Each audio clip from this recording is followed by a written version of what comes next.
Welcome back my friends, and today in this video I'm going to show you how to improvise or rather improve our validation code that we have written for the settings page and also handle those errors in the front end.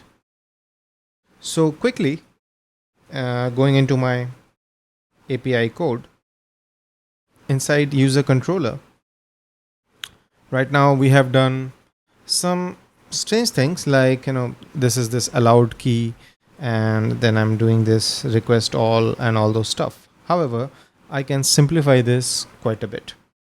What I'll do is I'll have post data which will come from, let's say, this validate.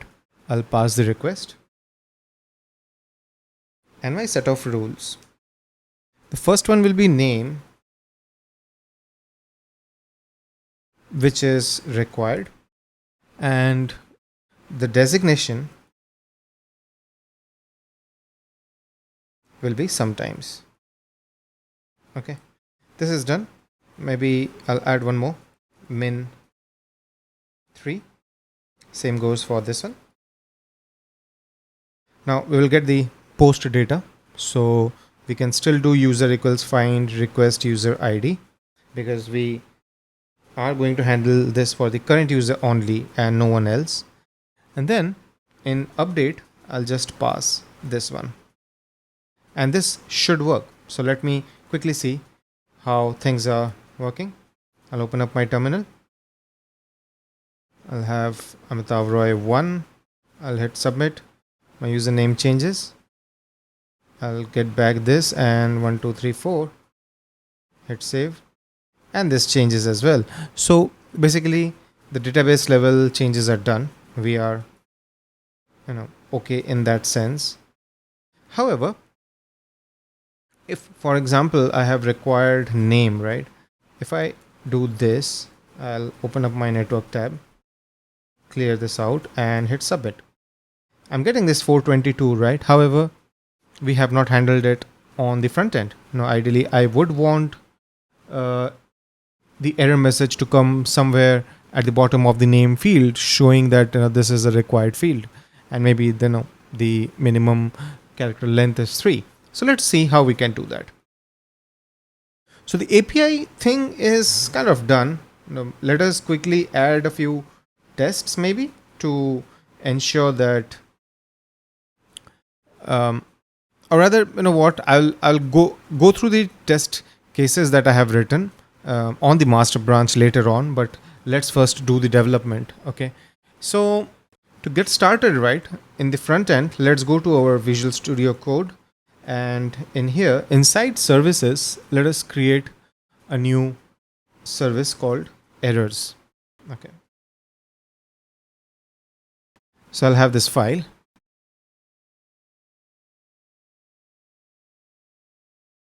and I'll always send an instance of the errors class so that it behaves almost like a singleton.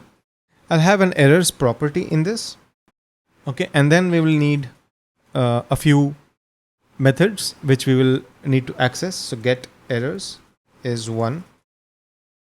Then let's just say set errors, that will be one, where we basically set the errors in this key. Okay, so this is done, this is done, set errors. Then we'll have one more which is get key, and the last one is reset.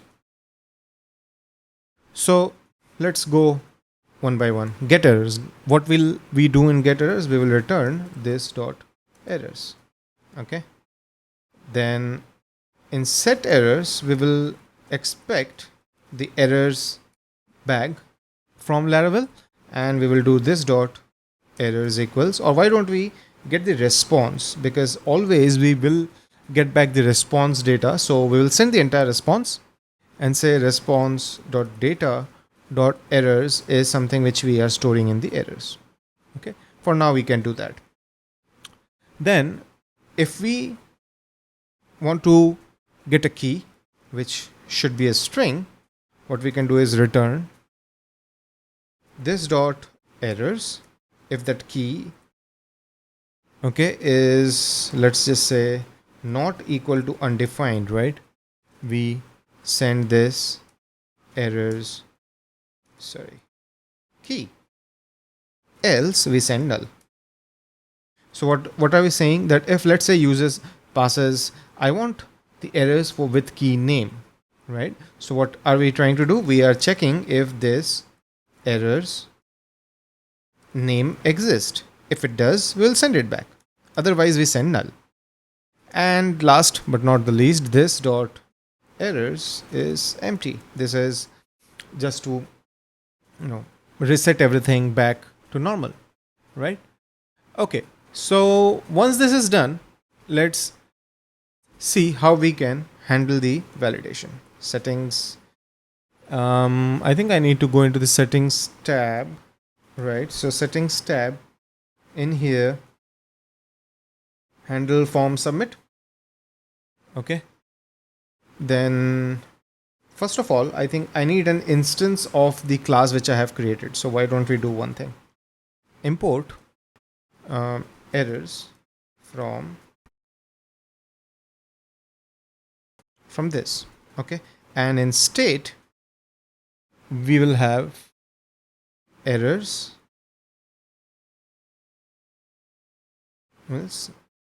errors.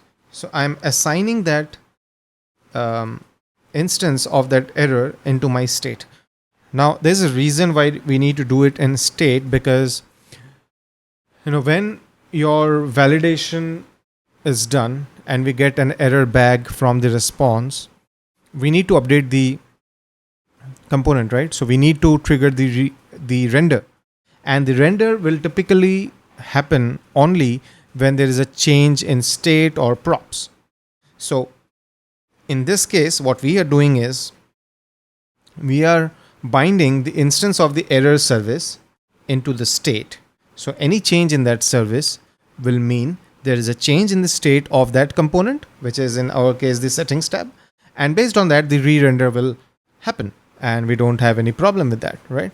So okay, this is done. Before we do anything on the handle submit, first we will do state dot errors dot reset. Okay, now we are doing it at the entry, because let's just say you had already clicked on the validation and you got a validation error for the designation, right? So let's just say here, however, this was correct. Now when you save and there is an error here and not an error here, which means basically we need to reset the entire object so that the fresh one can come in, and basically on submit also the errors should go away. So first thing first, what we are doing is we are doing a reset. This is important so that we have we expect a fresh bag of errors every time we hit that button. Okay, so the state we have updated. Now what we will do is, in here we have name designation, right? For some time, let's say we will not send the name, so we will always have a validation error. And then loading is true. Okay, this is my response, and then let's have a switch case. So we will switch on response status. Okay, there was one shortcut. Yeah, okay, this is the one, response dot status. Value, the first one being 422, and I'll add one more, which is 200. So on 200 we'll have this, basically whatever is the prop we are setting, we are doing a set user, which is, where is that function? Okay, we are sending it back, right? So we are getting it through props, so we are sending it to the props, so that is fine. And default is break, we are not doing anything. Now 422, what do we do in 422? We have this dot state dot errors dot set errors, and we pass the response. Okay, so with that done, I will open up my terminal. We'll go into the components and see what is happening. We'll refresh this. There's an error here. What is it? Each child inside tree view. Okay, I'll check that. This is inside React overlay. No, this is something else. Okay, I'll figure that out.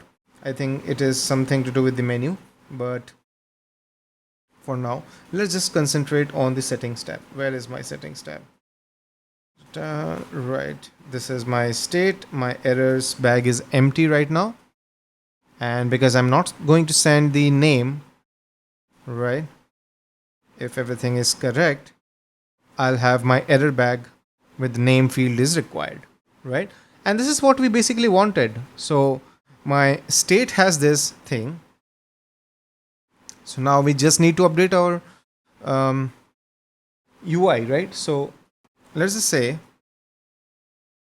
we'll have a div which shows the error message, which is very simply we will need the errors, and let's just say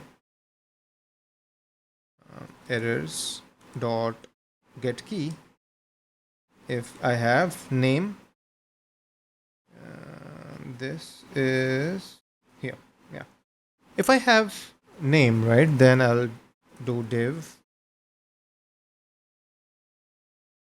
Inside that I'll have a class. There's just a class equals validation error, and I'll have the message. So errors get key. No, I need to do this. Now this is a little repeating, so we'll fix that. Otherwise, I do null. So let's refresh and see what is happening. I'll go to settings page, and after a slight reload, I'm getting this. So we are in business. Our basic component and functionality is ready. However, I need to refactor it a little bit. So inside my components common, why don't we create a new component, validation error / index dot tsx. I'm doing this because in future, if I want to kind of make any changes to the appearance of that validation error thingy or something like that, I don't need to change too many places, because this is a UI thing, and you never know, there can be a decision to change certain things, and hence to keep that flexibility, I'll need to structure my component in this way. So I'll need to define an interface props, because I'm expecting a message string, which is string, right? I'll send the props in here to this component, and in render I'm expecting message equals this dot props. Okay, and now I can simplify this. So if I have message, then I'll show the message, this, right? Otherwise I render null, and this is the class which I'm looking at. And now I'll just do validation error, and in validation error we need to send the error message through the settings component, right? So what we do is we send message equals errors dot get key name, and the same will be not for the email but for the designation, right? So this is done. I need to change this to designation. Okay, and let's quickly see inside settings dot user controller, both are minimum 3, right? Okay, what is this? So what I can do is, first of all, let me start sending the name which was commented out. So my request will now send the name and the designation. However, because I have that minimum check in place, what is going to happen is I'll refresh just for a confirmation. I'll have A and I'll have S in here, and we will get error for both of them. This is primarily because we have the error in state, and let's say I fix this one. No, I can't fix that one. So designation software developer, this is fine, and I hit submit. Now because we did that reset, right, so this error message went away because now the bag only has this. So with that, I think the only change I need to do is add some CSS. So I'll have a I have a global CSS file. So in that I'll have validation error, which will have font size 0.8 em.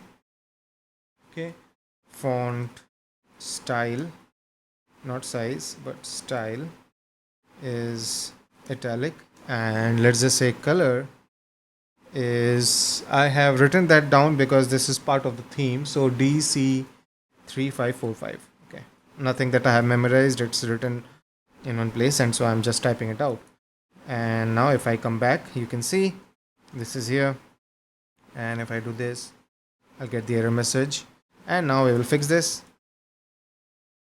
Amitav, and I don't know. Okay, and this is done. So yeah, this is how basically we can have our validations. We create, the main thing is getting this error class in place. This has these methods which will allow us to work with the error bag, and then you need to make it available in the state, because you can pass it as a prop as well. I mean, there's no problem with that. The only thing is there needs to be a way for you to change the errors. If this is coming as a prop, then the primary component should handle that, so it will change, and when that changes, the render method will be called and the UI level changes will happen. If this is not part of a variable inside your state or props, which means they are not reactive, they will not change automatically, the UI will not update. Now quickly, let's look at the test cases which we have. Okay, this is my code. Let's first look at the server file. I have tests in this feature user settings test. I have one test which says it requires, okay, the spelling is wrong, sorry. It requires name while saving. So I'm sending a post data, an array, which has only designation, and then my response is this acting as. Acting as is basically a helper available inside your test case class, which allows you to make a request acting as a particular user. So the user is created on the fly. I have refreshed database, so I have created this user on the fly. It's going to get created every time a test case is run. This setup function basically runs. So I have this user which is an user in the database, and the authentication is API, because this URL is behind the api.php routes file. Okay, and then I'm saying that I'm sending JSON post request. This is the URL. The URL is route user.save, and I'm sending this post data. Once you do that, right, I have this assert validation error. Assert validation error is written inside my test case, so I'll come to that. But I'm saying that I am expecting a validation error in this name field from this response object. So now if we go back to features, no, tests, I think it's tests, and then test case, this is where I have assert validation error. What assert validation error does is, first of all, it asserts that the response status code is 422. Then it decodes the JSON response, and that it creates an array from the errors key. Okay, and then it checks that the error array has that key which I mentioned. So in my case, it was name. So it will check whether response errors array has name key in it. The message can be anything, right? I'm not going to be very finicky about what is the message, but what I'm interested in is what exactly is the key. So yeah, that is how we do that. And so I am testing for the existence of this field. Okay, and when in the next one, if I am successfully saving the user data, I am sending the designation, I am sending the name. Okay, I'm making that API call, and then we do an assert database has.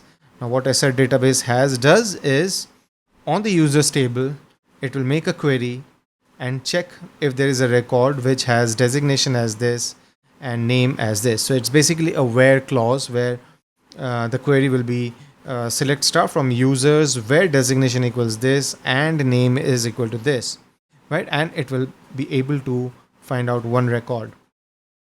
So this is as far as the backend test goes. And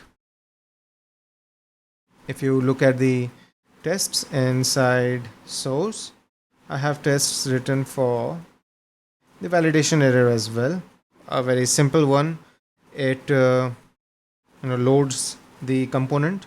It does a shallow render, and it says that yes, I am able to render the validation error component when I'm specifically when I'm sending the message in here. And it does not render the validation error component when the message is empty. So in this case, I did a wrapper find, and I tried to find that the length is 1, which means I'm getting at least one DOM element with this validation error class, which is true when I'm sending a message. And when I'm not sending a message, the length will be 0 because it doesn't render itself. That's important. So yeah, I guess that's how I handle the validation at the front end as well as in the back end. I went through the test cases as a code overview and not handwritten it, because otherwise the video can get very long, or I would have to split it into 2 videos, but I wanted to cover it in one. So yeah, that's how it is done. I hope you like this video, guys. If you like the video, do click on the thumbs up icon and don't forget to subscribe to my channel.